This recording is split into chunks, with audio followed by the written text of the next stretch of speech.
इंदौर में कलेक्टर कार्यालय में आयोजित समय सीमा बैठक की अध्यक्षता कलेक्टर शिवम वर्मा ने की। इस बैठक में उन्होंने विभिन्न विभागों के लंबित प्रकरणों और सीएम हेल्पलाइन की शिकायतों की समीक्षा की और अधिकारियों को निर्देश दिए कि आमजन से जुड़े सभी मामले तय समय सीमा में प्राथमिकता के साथ निपटाए जाए। बैठक के दौरान कलेक्टर शिवम वर्मा ने लापरवाही मिलने पर संबंधित अधिकारियों के खिलाफ कार्रवाई करने के निर्देश भी दिए। जी, हम उनको लगातार नोटिस दे रहे हैं, हम उनको, और नोटिस के बाद जो आगे कार्रवाई कुर्की की होगी वो भी हम करेंगे। उन्होंने संकल्प से समाधान अभियान, राजस्व प्रकरण और वसूली की प्रगति की समीक्षा की। कलेक्टर ने स्पष्ट किया कि 30 मार्च तक सभी लंबित राजस्व मामलों का निपटान होना चाहिए। देखिए, ये चूंकि मार्च का वसूली का समय भी है हमारा, और अभी पूरी टीम इसमें वसूली की कार्रवाई कर रही है। हमने बड़े बकायेदारों को चिन्हित करके वसूली करनी शुरू भी करी है, और सभी लोगों से निरंतर डाइवर्जन के जो शुल्क हैं वो आ भी रहे हैं।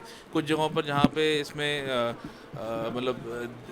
दिक्कत आ रही है, तो ऐसे संस्थानों पे हम कार्रवाई भी कर रहे हैं, और हम प्रयास यही कर रहे हैं कि सभी जगहों से जो बकाया राजस्व है वो प्राप्त किया जाए। इसके अलावा उन्होंने शासकीय भवनों में रेन वाटर हार्वेस्टिंग सिस्टम लगाने और शहर में बेसमेंट पार्किंग व्यवस्था सुनिश्चित कराने के भी निर्देश जारी किए। माननीय मुख्यमंत्री जी के निर्देशानुसार जल संचय जन भागीदारी अभियान जो हमारे प्रदेश में भी चलाया जा रहा है, और वो उस पर कार्य किया जा रहा है।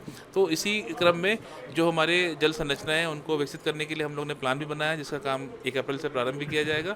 साथ ही साथ जो शासकीय भवन है, जो अन्य बिल्डिंग है, उसमें भी हम लोग जो रूफ वाटर हार्वेस्टिंग का स्ट्रक्चर है वो अनिवार्य रूप से बनाया जाए, इसके भी निर्देश दिए गए हैं।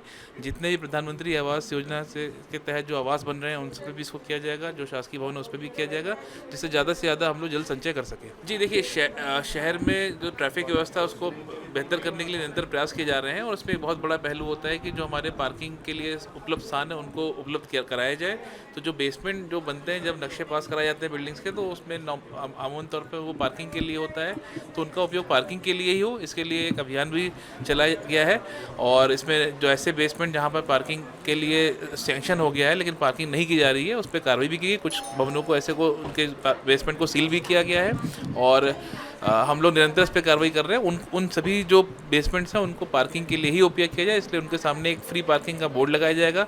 उनकी गूगल मैप पे उनकी मैपिंग होगी, जिससे कोई भी व्यक्ति अपने वाहन की पार्किंग चाहता हो तो वहाँ पे जाके वो पार्किंग कर सकता है। और ऐसे जो भी बेसमेंट है जहाँ पे उनका इतर उपयोग हो रहा होगा और जो बिल्डिंग प्लान के अनुरूप नहीं हो रहा होगा, अगर वहाँ पे कोई कमर्शियल उपयोग हो रहा होगा, तो उस पर हम लोग सख्त कार्रवाई करते हुए सीलिंग करने की कार्रवाई भी कर रहे हैं। उनका मुख्य जोर यह था कि आमजन के मामलों में कोई देरी ना हो और सभी प्रक्रियाएं समय पर पूरी हों।